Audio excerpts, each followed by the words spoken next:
We are finally here at AVA number 2, man. We got to wait every other month for these type of gems, man. But we are finally here. I'ma stay calm in this dark dystopian world of aliens versus Avengers. How would the Avengers prevail in this? Let's talk about it. Roll that intro cuss. Yeah.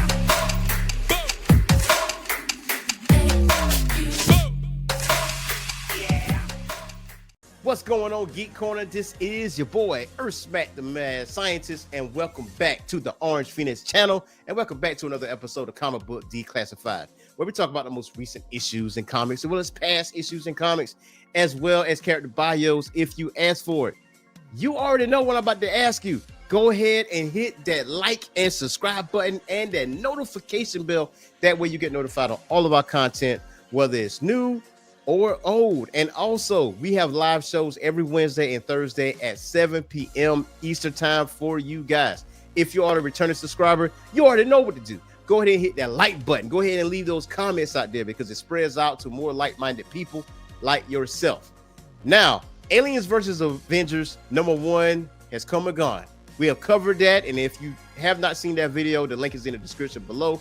But we are here at Aliens versus Avengers #2, so let's get into it. So AVA #2 takes place going back in time a little bit, like thousands of years, another universe and another time. And it showcases the androids pretty much eliminating life on each planet that they visit. And the androids looking at lesser life forms in their eyes as ants. And basically for 10,000 planets later, 100 years later, and 1,000 years later, that's what they've been doing. There was no other rhyme or reason to their methods other than we're going to take out all life. We're going to be the superior race. We're going to be superior being here. And you find yourself in this universe, the universe that has the Avengers, they have the mutants, they have superpowered beings, something that they never encountered before.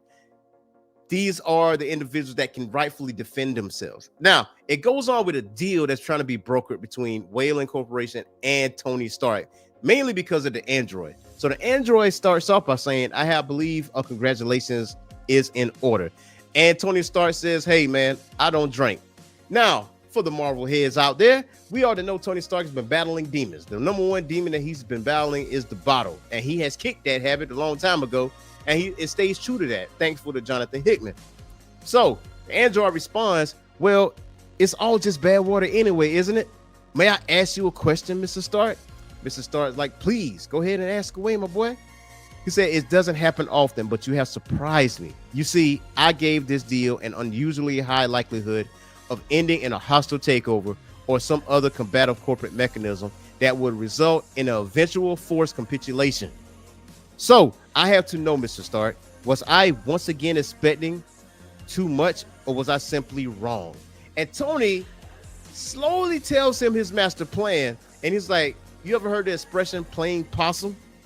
And obviously the android never heard of this. And he goes on to say, listen, it's when an animal pretends to be dead, but really isn't. He says, at first, I thought you were just a run-of-the-mill corporate sociopath. All that relentless aggression and single-mindedness is something I'm very familiar with.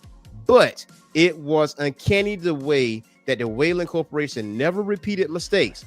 Your company's unemotional practicality and local lack of institutional memory is felt like an inhuman organism, almost alien. So I got curious. It took some time to get inside your systems, but I needed a closer look to fully understand what I was dealing with. What a horrifying box you are to open. Now, the android loses it. Now, when Tony makes an android lose his cool, like, come on, man, you already won at that point. Tony is definitely one of the smartest people in Marvel. And what the android goes on to say, the seed of your extinction will arrive in 16 years and 3 months. I would project your survival horizon to last 20 years, given your race's guile and bravado. Tony says, that's all I needed to know, fam. And he proceeded to take this guy's head. Now, with the information that he has, he tells the remaining Avengers, we're leaving Earth. We got to go, not now, but right now. Survival is key. Survival is the goal at this point. It's not winning the war or winning the battle. We got to get the piss up out of here. So Miles says, listen, I know I said it first, but that's really it. We're going to cut and run, give up on your new human race. And Tony says, so we have to save ourselves. Fortunately, I've been preparing for this. And the symbiote that bonded with Miles Morales. Now, if you go back to AVA #1, there, Reed Richards' daughter actually did an experiment and was successful in this experiment at the cost of her life. This face hugger bonded with a symbiote, and the symbiote took over and it bonded with Miles Morales. Crazy, right? Like a three-way bond. It's wild. So basically, Tony says, you think you're standing in a building, but you're not. This is a ship. So we got to get as much humans on this ship as possible so we can get up out of here. So there's some dialogue between Bruce Banner and Tony Stark. And he says it's not just an escape vessel. It's a colony ship for seeding a new world. And Hulk responds, you mean to populate everyone in the city? And he says, yes. There's only about 1,400 people here, Tony. Minimal viable population to both avoid extinction and manage genetic drift is higher than that. Tony says, we're not pre-industrial primates cowering in a cave, Bruce. We have advantages. We have experts. I will be enough. Well, it'll be enough. I promise. I feel like at the end of the day, Miles Morales will be the one to end this war. I feel like he's the one who end this battle. I mean, if you got a face hugger that got bonded with a symbiote and the symbiote bonded with you and your abilities and powers, and like, you know, you just can't brush over that. You can't just like, oh, they just bond, so, you know, whatever with that. I do feel like that he will be the person to end this, and that's cool. So going forward, Tony Stark says, just fasten seatbelts. We're going to stop by Mars on our way out of the system to let the mutants know we're abandoning Earth. So the people don't need to enter the stasis pods until after that. So Miles goes off and do his own thing, and Carol agrees with that. Look, we are good to go. And he set the war machines out, which I do feel like, listen, if you got war machines that's just all robotic, why you couldn't mass produce these war machines to take out these aliens? Like, you know what I'm saying? Like, I feel like there's a plot hole there. There's no loss of life. You just got straight up robotics you can control from the building. I truly do think that in this particular story, and I said this in AVA #1, is that when it comes to the Aliens versus Avengers, like if it was today's Avengers, if it was the Avengers that we all know, not, you know, old, elderly, or anything like that, or loss of strength, Aliens wouldn't even be here. Like, it'd be over day one. Like, it's a wrap from that standpoint. You know what I mean? So, but this is a unique situation. I've said this in AVA #1. It's a situation where the Avengers are at a disadvantage.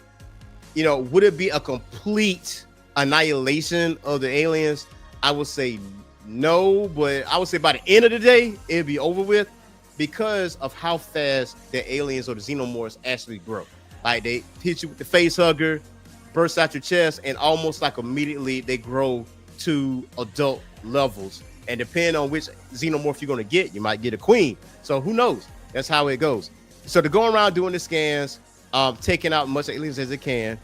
And Carol says there's a little problem, Tony. One section didn't go boom. Partially collapsed, but that wasn't from the war machine. That's not possible. There was no fail safe on them. The only reason it wouldn't fire, oh my gosh, and that is our boy Captain America, man. Captain America with a full-on beard out here on the front lines fighting aliens on his own. Obviously, he like, damn it, Steve, you're late.